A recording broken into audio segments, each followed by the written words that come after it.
Mis hermanos, bendiciones.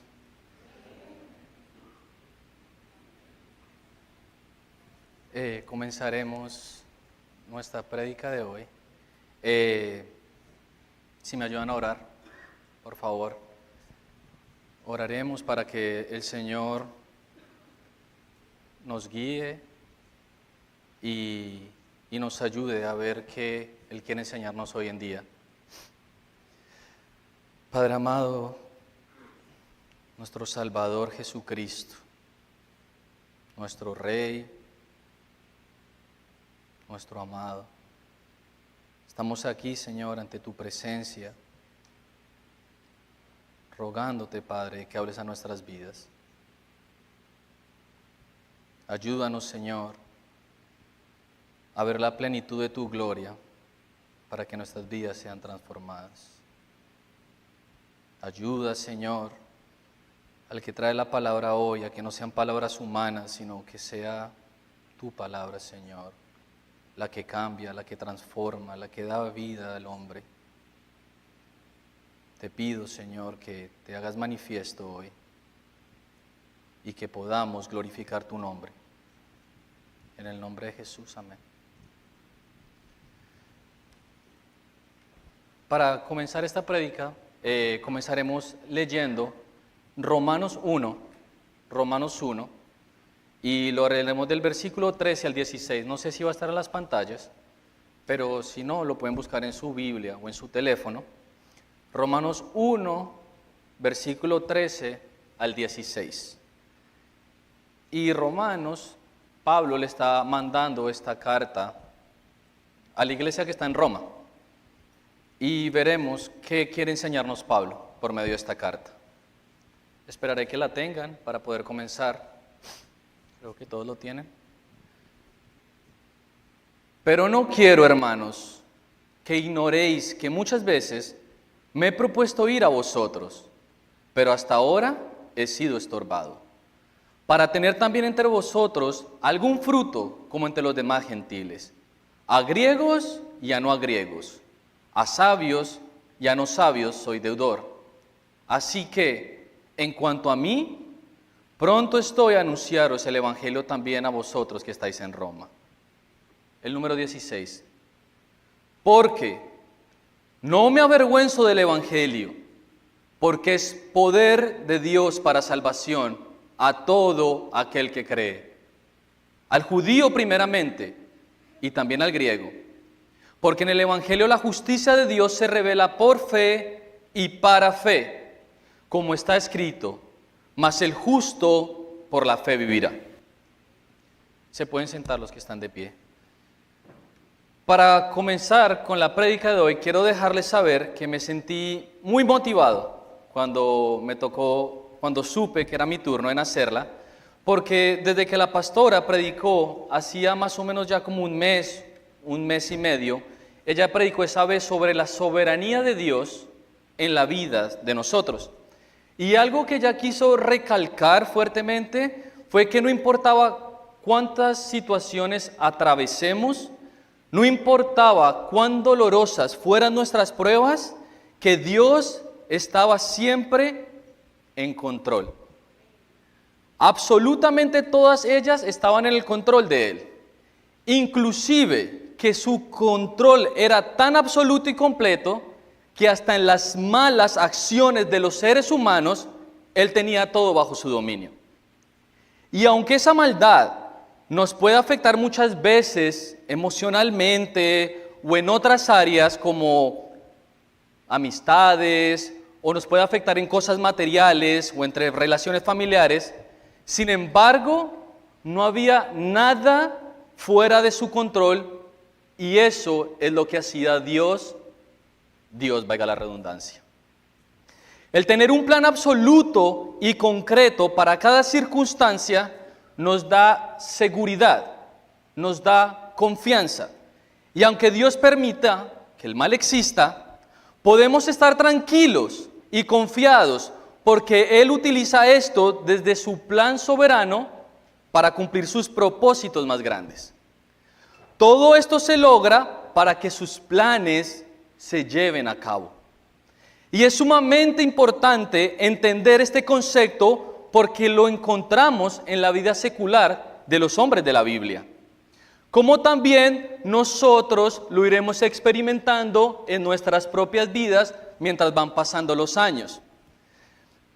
Nos daremos cuenta que cada problema que tuvimos, cada circunstancia, Dios estuvo presente y Dios fue fiel. Y esto nos tiene que dar una gran esperanza del amor y del poderío de Dios. Por ejemplo, yo no me sé la vida de ustedes en intimidad, en detalle, la de todos ustedes, pero por ejemplo, sí puedo ver la vida de José. La Biblia sí me enseña que a José, sus hermanos, lo quisieron vender, le quisieron hacer un daño por los celos. Sin embargo, vemos cómo él fue bendecido por Dios, inclusive viendo la maldad de sus hermanos. ¿Qué podemos poner otro ejemplo? Vemos a Israel. Israel pasó por 40 años de sufrimiento, que en los momentos que ellos estaban viviendo, ellos solo se quejaban y no entendían. Sin embargo, hoy en día, nosotros vemos la necesidad que era que pasara estas cosas, para nosotros ver el amor, la fidelidad de Dios y sobre todo el propósito divino que era necesario que ellos pasaran. Ahora bien, solo traje esta pequeña introducción porque yo quiero conectar este mismo principio y este mismo concepto, pero la soberanía en otro lado. Y lo que quiero es ahora profundizar es acerca de la soberanía de Dios, pero en la salvación de los seres humanos. Y como hemos estado estudiando Efesios y Romanos, quise refugiarme solo en estos dos libros de la Biblia que hablan claramente de la salvación de Dios para su creación, ya que estos libros se enfocan en profundizar la doctrina de la salvación. Trataré de enfocarme solo en lo que la Biblia enseña, sin dar ninguna opinión personal ni pensamientos propios. Seré concreto y específico en lo que la Biblia enseña por sus textos. Y para comenzar, es importante que nos hagamos 3 preguntas acerca de la salvación. ¿Podemos saber por medio de la Biblia cuánta participación tiene Dios en la salvación del hombre? Dios tiene el 20% de participación, Dios hace un 80%, Dios hace un 90% o Dios hace el 100%. Esa es la primera pregunta. La segunda, ¿puede el ser humano iniciar su salvación por sí mismo?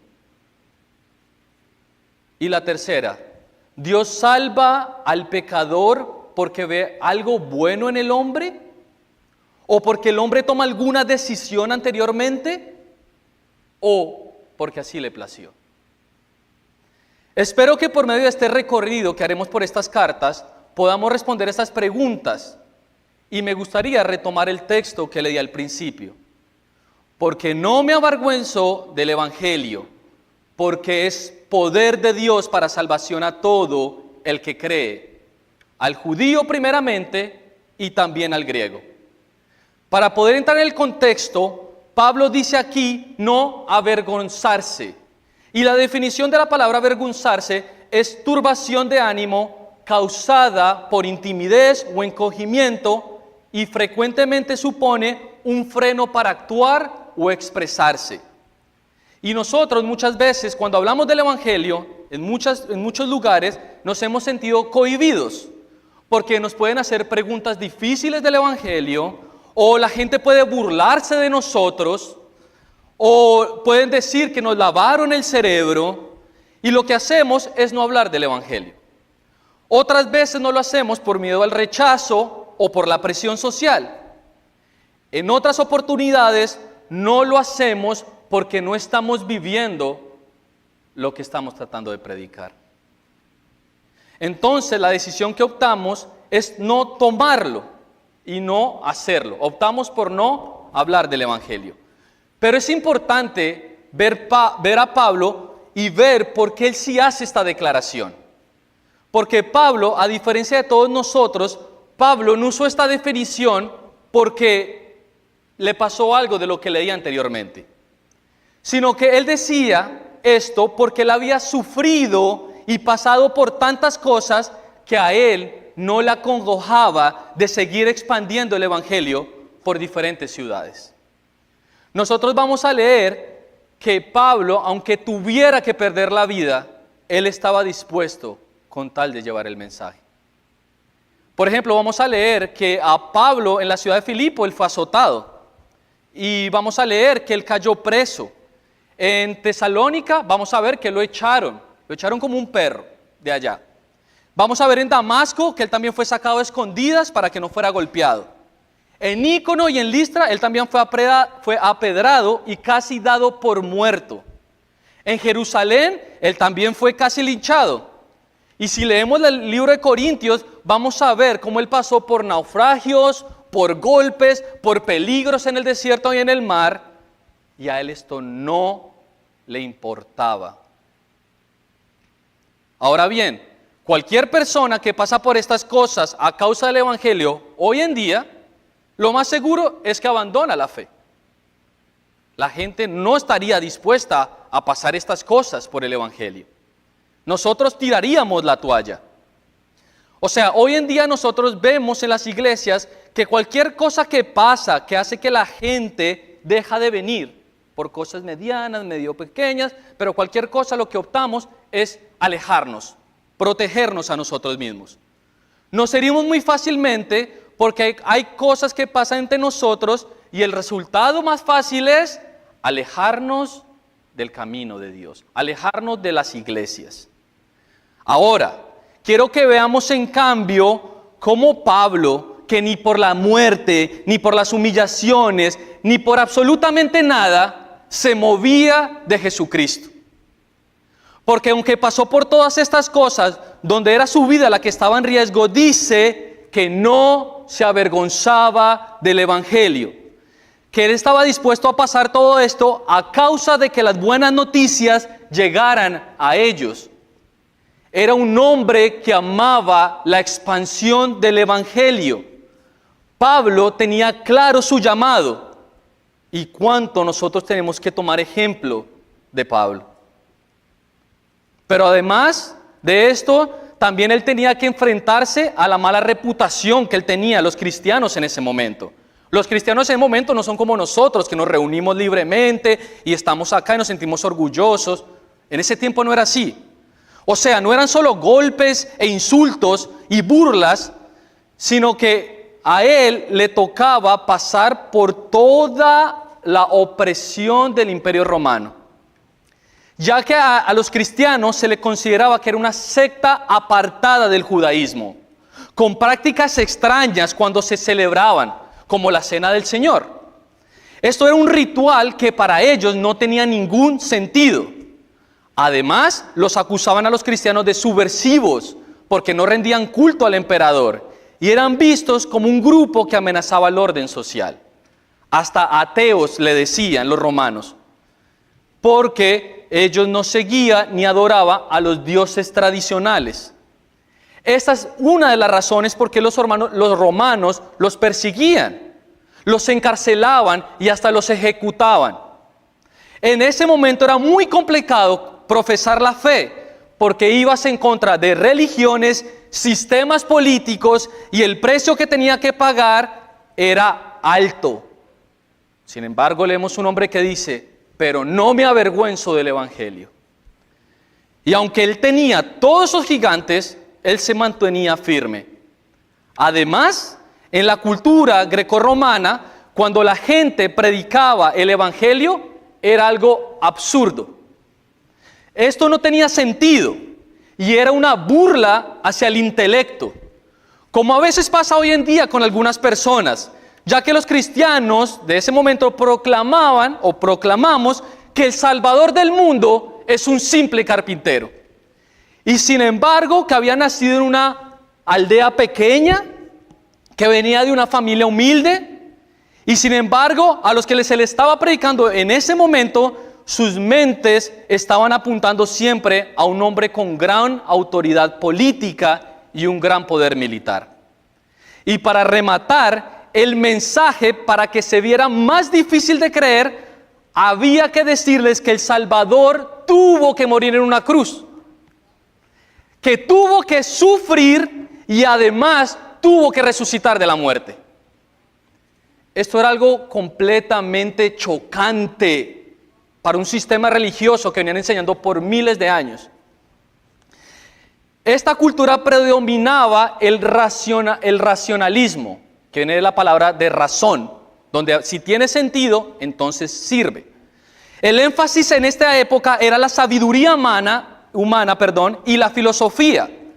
Solo la idea de que Dios se hiciera humano y muriera en una cruz y resucitara, de dicho paso, que morir en una cruz, como nos han enseñado, era la peor cosa que le podía pasar a alguien, ya que esto estaba reservado para los peores criminales.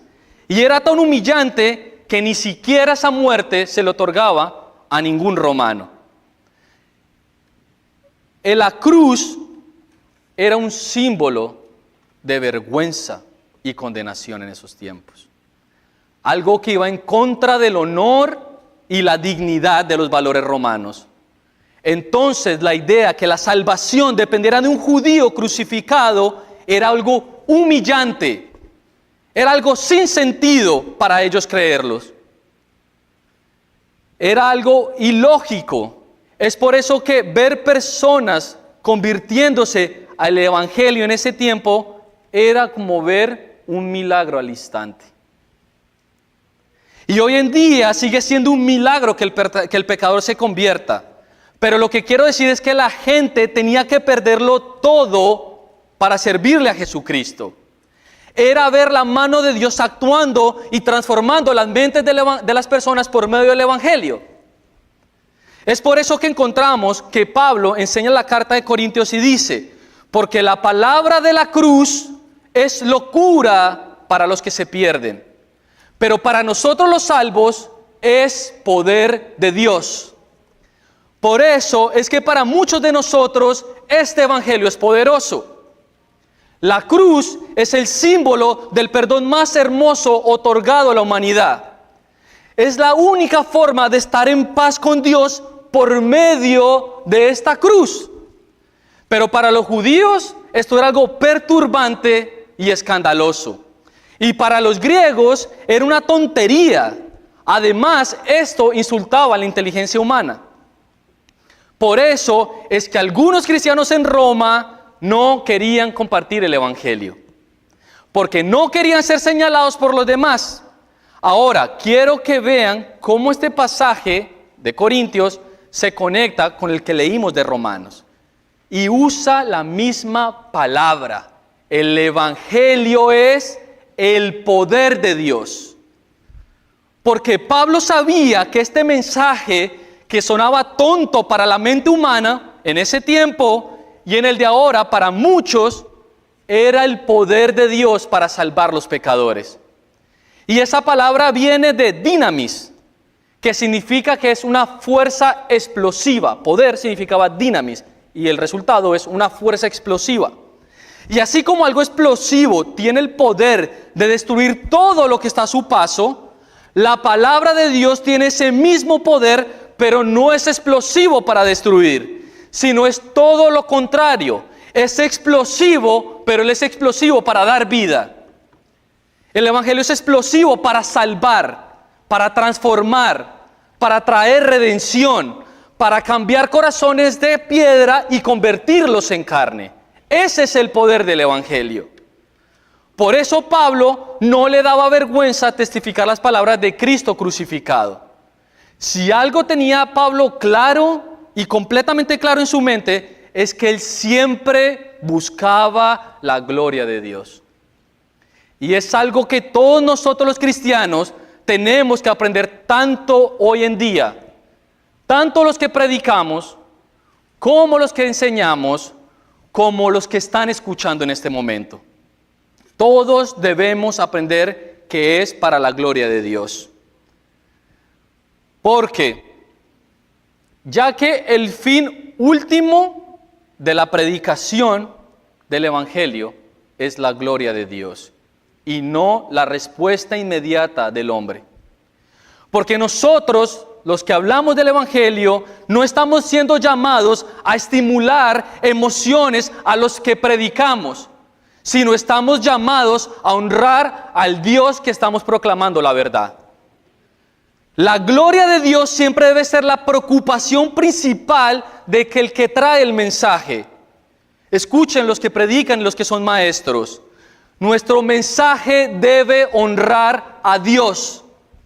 Y muchas veces siempre se comete el error creyendo que se ha fracasado con el mensaje cuando no vemos resultados visibles en el momento. Pero Pablo es un arduo ejemplo de predicar aunque la gente nos odie. Y persistir predicando solo buscando la gloria de Dios.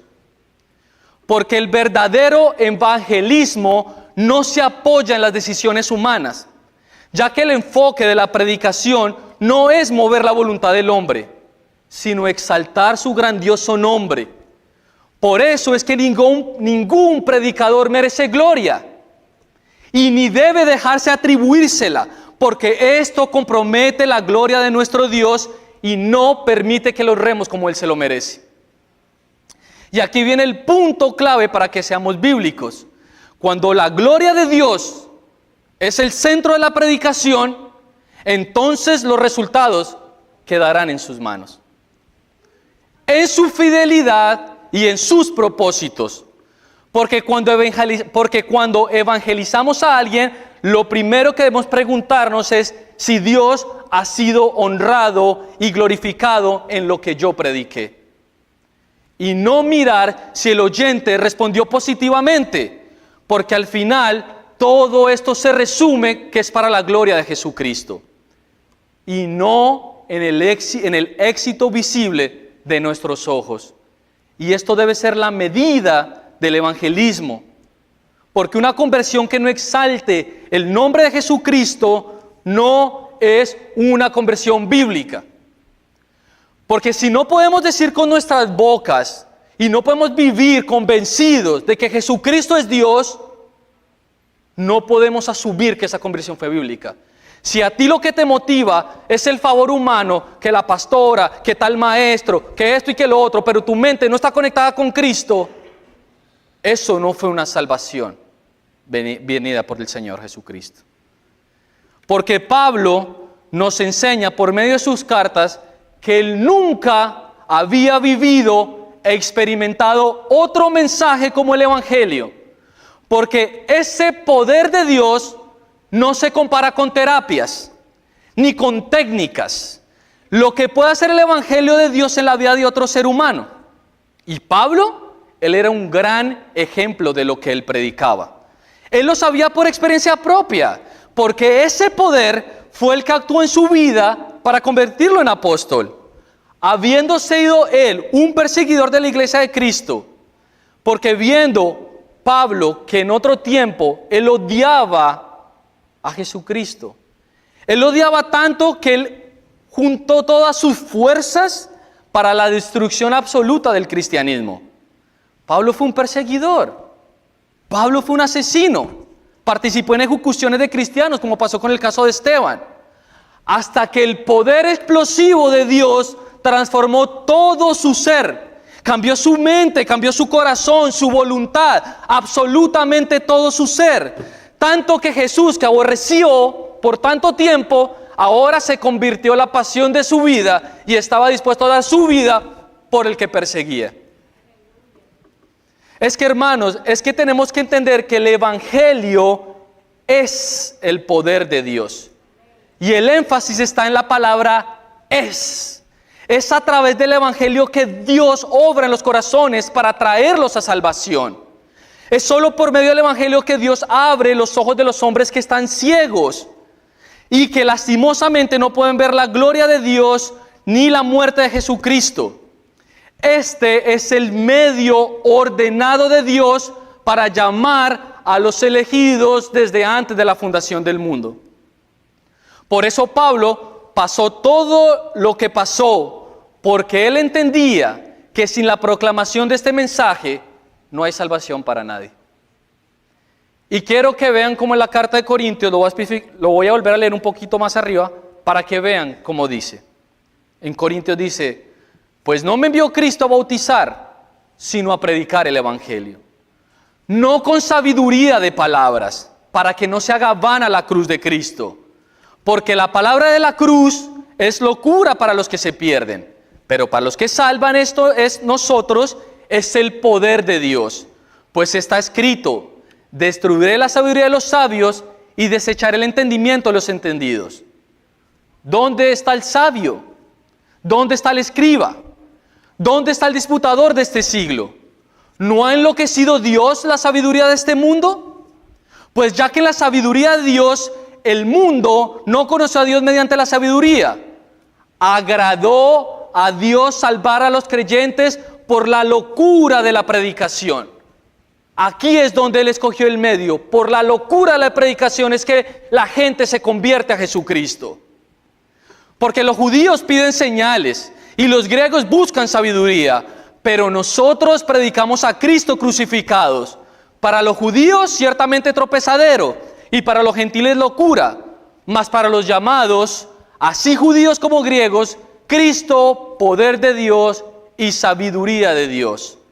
Porque lo insensato de Dios es más sabio que los hombres, y lo débil de Dios es más fuerte que los hombres. Lo que nosotros debemos estar conscientes y estar sumamente agradecidos con Dios porque Él nos ha salvado. No hay nada más precioso ni nada más valioso de saber que hay esperanza, que algún día podemos ver cara a cara a nuestro Señor Jesucristo cuando partamos de esta tierra.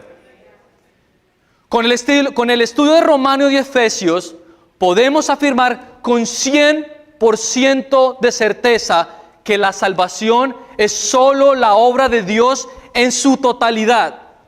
Todo se le atribuye a Él. Es únicamente por medio de su poderoso evangelio y la gracia de Dios para que los pecadores sean salvos. Pues es Él el que da la vida. Es Él el que nos busca. Es Él el que nos da la fe. Cristo hace la obra completa de expiación. Él llama, Él justifica. Y en Jonás aprendemos que Él dice que la salvación es de Jehová. Él es el único autor y consumador de ella. Y quisiera, para profundizarla un poco más, ya para terminar, un poco más con Efesios, porque es que es hermoso como estas palabras de Pablo nos pueden hacer entender esta hermosa salvación. Efesios 1 dice, bendito sea el Dios y Padre, quiero que lo escuchen, después de todo lo que escuchen lo que dice Pablo. Bendito sea el Dios y Padre nuestro Señor Jesucristo, que nos bendijo con toda bendición espiritual en los lugares celestiales en Cristo, según nos escogió en Él antes de la fundación del mundo, para que fuésemos santos y sin mancha delante de Él, en amor, habiéndonos predestinado para ser adoptados hijos suyos por medio de Jesucristo, según el puro afecto de su voluntad, para alabanza de la gloria de su gracia, con lo cual nos hizo aceptos en el amado, en quien tenemos redención por su sangre, el perdón de pecados según la riqueza de su gracia, que hizo sobreabundar para con nosotros en toda sabiduría e inteligencia, dándonos a conocer el misterio de su voluntad, según su beneplácito, el cual se había propuesto en sí mismo, de reunir todas las cosas en Cristo en la dispensación del cumplimiento de los tiempos, así las que están en los cielos como las que están en la tierra. En Él, asimismo, tuvimos herencia, habiendo sido predestinados conforme al propósito del que hace todas las cosas según el designio de su voluntad, a fin que seamos para alabanza de su gloria, nosotros los que primeramente esperábamos en Cristo. En Él también vosotros, habiendo oído la palabra de verdad, el evangelio de vuestra salvación, y habiendo creído en Él, fuiste sellados con el Espíritu Santo de la promesa, que es las arras de nuestra herencia, hasta la redención y posesión adquirida por alabanza de su gloria. Y quiero dividir un poco estos versículos para demostrar que cualquier bendición espiritual es completamente de Dios, que su soberanía es completa en la salvación de cualquier humano. Si leemos detenidamente ese pasaje, nos daremos cuenta que la salvación se le acredita a su voluntad. Se nos dice que es gracias a su gracia, que es gracias a su sangre, a su amor, a su beneplácito, a su propio propósito, a la gloria, a la alabanza de su gloria. La salvación del hombre no es el resultado de la voluntad del hombre, ni tampoco de ningún mérito como sacrificios, sino todo es dado por el plan de Dios. Para que cuando se cumpla todo esto, cuando esto llegue a su fin, todos podamos exaltar su nombre. Dios nos salvó para que su nombre sea glorificado por nosotros. Y todo esto solo se consigue mediante su Hijo Jesucristo. No hay otra manera. Por eso los versículos dice en Él, mediante Jesucristo, en el amado, según lo planeó en Él, en Cristo.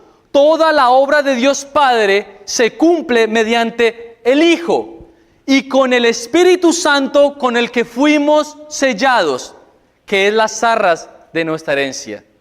Esta es la garantía de nuestra salvación mediante Dios Padre. Dios Padre nos elige, Dios Hijo hace un sacrificio perfecto para el perdón de nuestros pecados y el Espíritu Santo nos da vida y nos santifica hasta el final. Y todo el crédito se la lleva la Trinidad trabajando juntos en la salvación del hombre. Por eso es que nosotros no podemos atribuirnos absolutamente nada a esta salvación tan perfecta. Porque el texto nos dice que cualquier bendición espiritual tiene que ser dada por Él. Y no solo Él hizo eso por nosotros, sino que si profundizamos un poco más, dice que Él nos escogió. Y aunque no sabemos el por qué lo hace, podemos ver la causa, que fue su beneplácito. Es decir, a Él le plació hacerlo. A Él le plació tomar la iniciativa. Y además se nos permite saber esto, que fue desde antes de la fundación del mundo. Y esto debe ser algo que debería poner gozo en la boca de cualquier creyente. Esto es algo que nosotros deberíamos sorprendernos a diario y no tomarlo como que, sí me tenían que elegir a mí, porque yo soy mejor. O si me tuvieron que elegir a mí, como que tú eres merecedor de que te elijan. Cuando nuestras vidas están llenas de carencias, nuestros pecados nos hacen enemigos del Señor. Y nosotros tenemos que ser conscientes de esta gran declaración. Él te eligió. Ese amor que Él tuvo fue un amor incondicional. Que ese amor tan fiel, tan puro, se fijó en ti. Que es completamente por su beneplácito. Y pensar que no somos merecedores de tanta gracia y de tanto amor. Él te eligió para entregarte los lugares más hermosos cuando partamos. Él te eligió para que cuando nosotros partamos, vayamos al reino de Dios. Y esta enseñanza no la encontramos solo acá. Les quiero leer un par de ellas. Mateo 25:34 dice: entonces el rey dirá a los de su derecha: venid benditos de mi Padre, heredad el reino preparado para vosotros desde la fundación del mundo. En Lucas 12:32 dice: no temáis, manada pequeña, porque a vuestro Padre le ha placido daros el reino. En 2 Timoteo 1:9 dice: quien nos salvó y llamó con un llamamiento santo, no conforme a nuestras obras, sino según el propósito suyo y la gracia que nos fue dada en Cristo Jesús antes de los siglos. Y Pablo y Bernabé, cuando dice esto en Hechos 13, me encanta porque dice: Y al oír esto, los que no eran judíos se alegraron y celebraron la palabra del Señor, y creyeron todos los que estaban destinados a la vida eterna. La palabra del Señor se difundía por toda región. Este regalo de la salvación se lo dio únicamente a sus hijos. Es algo que proviene únicamente de su beneplácito. Nosotros no tenemos parte en esto, porque no fue nuestra inteligencia, ni fue tu sabiduría, ni fue tu sensatez, ni fue tu forma de tomar decisiones lo que hizo que lo conocieras. Porque como leímos en Corintios anteriormente, esto no es por sabiduría humana, sino lo que creemos fue porque su poder del Evangelio nos dio vida. No fue porque éramos lo suficientemente espirituales para entender este gran mensaje, ya que veníamos de una muerte espiritual desde la caída de Adán. Es que solo su amor, por su gracia, por su misericordia, hizo que personas como tú y como yo hoy fuéramos cristianos. Y aunque sea un misterio no entenderlo en su completidad, tenemos que aceptar lo que la palabra de Dios enseña, ya que no somos mejores que nadie y posiblemente sí peor que muchos, pero Él nos eligió. Y esto es algo que tiene que dar gracias, es algo que tenemos que decir: gracias, Señor. Si no te sientes convencido, pídele al Espíritu Santo que te convenza de eso. Ayúdame a entender qué tan grande era mi maldad para entender que no merecía el cielo y que tú me elegiste para llevarme al cielo. Muéstramelo para que yo pueda vivir amándote. Así como los israelitas del Antiguo Testamento no sabían que iban a nacer los bebés en el pueblo de Dios, pero ya cuando iban creciendo, iban conociendo la palabra de Dios y conociendo que ellos eran un pueblo elegido, vivían con esta verdad. Asimismo, nos toca a nosotros vivir con esta verdad, agradecidos y dándole un sacrificio vivo a nuestro Dios Jesucristo. Ahora, me gustaría, para terminar el sermón, que ya expuse acerca de toda la obra eficaz de Dios en la salvación del hombre. Ahora, me gustaría decirte cuál es tu responsabilidad, tuya y mía como humanos. La Biblia manda a arrepentirnos y a creer solo en Jesucristo como nuestro Salvador.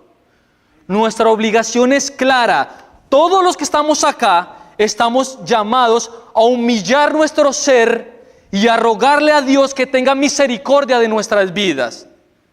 Dios es el que hace que la salvación sea completa y eficaz en nuestras vidas. Pero un corazón orgulloso y lleno de pecado nunca será escuchado en el cielo.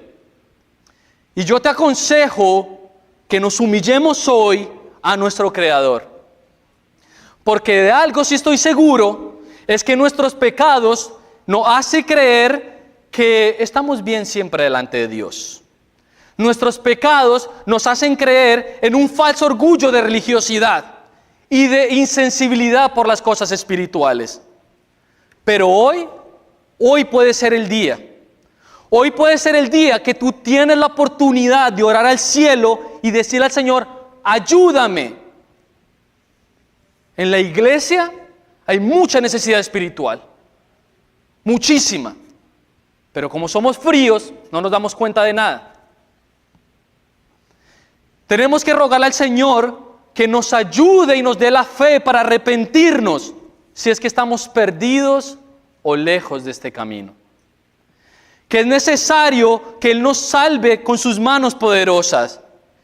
No se sientan mal si llevan mucho tiempo en la iglesia y creen que este mensaje ya caducó, porque es el peor error que podemos cometer como cristianos, el pensar que los mensajes no son para nosotros, sino que nosotros debemos es humillarnos todos los domingos, rogar a Dios todos los domingos que nos ayude a arrepentirnos, porque esto proviene también de Él. Tenemos que hacerlo como hacía el publicano. La mayoría, del publicano, él se golpeaba y decía: es que yo no soy digno de mirar Eso es una actitud de humillación. El entender la maldad que hay en nosotros. Y no podemos ser como el fariseo, que creemos que estamos todo bien con Dios y que todos los domingos estos mensajes no son para nosotros. Porque estaríamos actuando como este fariseo y él no fue justificado, dice su oración. No importa cuánto tiempo llevemos en la iglesia, el arrepentimiento tiene que ser diario y continuo, y no es para algunos cuantos de la iglesia, es para todos los que nos decimos decir cristianos.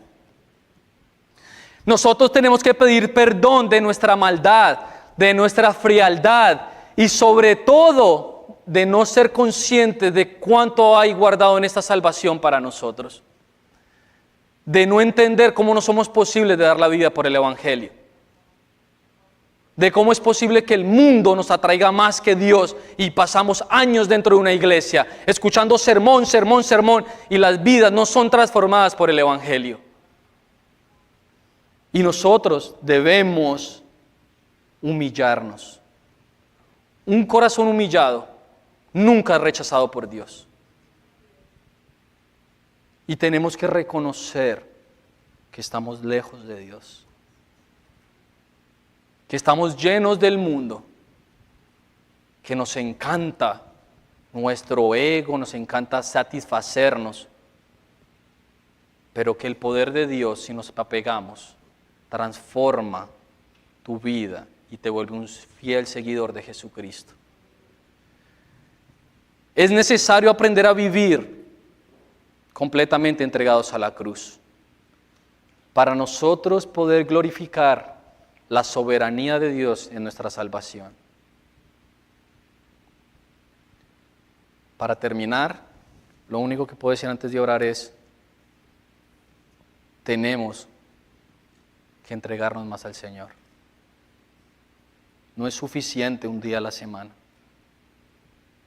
No es suficiente cuando uno lee la vida de Pablo y uno ve lo que realmente hace un hombre que ama a Jesucristo. No es suficiente con ese amor que estamos diciéndole al Señor que sentimos. Es un amor vacío. Tenemos que pedirle al Señor que avive ese amor para poder entender qué gran sacrificio hizo Dios en la cruz por ti y por mí. Oremos. ¿Pasó? ¿Oró? Oremos.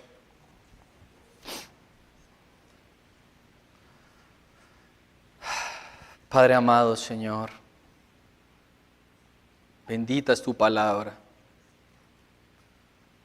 Bendita es la palabra que transforma el corazón del humano. Bendito es el mensaje que nos muestra la verdad y nos hace libres. Padre, ayúdanos, Señor, a entender tu palabra. Ayúdanos a discernirla a diario, Señor, el día a día, para poder acercarnos más al trono de tu gracia. Ayúdanos, Señor, a mostrarnos y darnos convicción de pecado para poder ser diferentes, Señor, para poder hacer las pisadas de Jesucristo. Ayúdanos a humillarnos todos los días, Señor, porque pasamos meses, semanas y hasta años, Señor, creyendo que estamos cerca de ti y no lo estamos. Aviva esta iglesia, Señor. Avívame a mí también. Ayúdanos, Señor, a que el fuego de tu Espíritu, Señor, esté en esta congregación. Que como hermanos podamos vivir por este evangelio y podamos dar frutos a los demás, Señor. Ayúdanos a predicar el evangelio de Jesucristo sin tener temor, sin avergonzarnos, Señor, porque tú has hecho demasiado en la cruz por nosotros. Ayuda al que no esté convencido, Señor, de pecado. Yo te ruego que tu Espíritu Santo le dé convencimiento de pecado. Y pueda, Señor, acercarse a la cruz en humillación y rogarle al Señor que lo salve de esa vida, Padre, de esa vida de muerte que no tiene sentido, mi Dios. Ayúdanos, Señor, como congregación a crecer. No queremos estar siempre en lo mismo. No queremos siempre leer los mismos textos y todavía no entenderlos, Señor. Que tu obra, Padre, esté en nuestros corazones y podamos reflejar a Jesucristo vivo en nuestras vidas. Llévanos con bien a nuestros hogares y ayúdanos a meditar en la palabra del Señor día a día. En el nombre de Jesús. Amén. Estamos despedidos.